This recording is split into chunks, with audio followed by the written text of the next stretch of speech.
I'm still seeing a lot of discourse online about having a boyfriend and it being embarrassing. And I wasn't gonna say my thoughts, but I have thoughts. I always tell my friends, you could literally meet your husband tonight whenever we go out.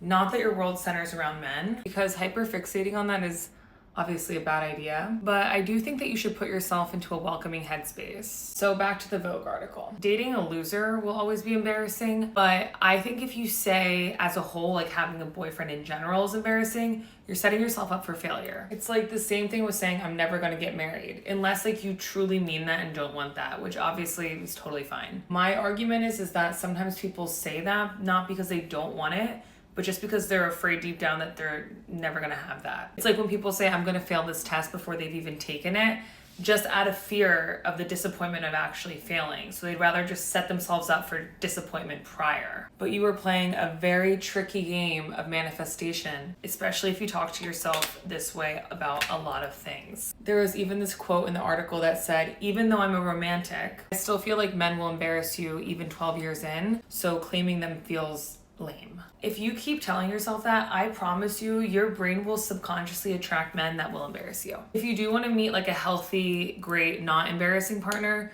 you need to tell yourself, like look in the mirror and tell yourself, and also like learn to truly believe in your heart, like I'm deserving of like a great big love of someone that will support me and be there for me and is kind, is handsome, whatever you want to say. You need to believe in your heart that you are going to attract that. If of course that is something that you really want. This is like also true for dream jobs, or if you want to move to a new city, like you need to put yourself in the mental space that that is going to happen for you. Another quote from the article says being single is the ultimate freedom to be able to say and do whatever you want. It's absolutely not every woman, but I do notice that we can become more beige and watered down online when in a relationship. And while this is true, in some cases, I've also seen women thrive and become the best versions of themselves in incredible relationships. My biggest point is that the narrative that we tell ourselves surrounding things has a way bigger impact on our lives than we realize. So just be careful about what you tell yourself,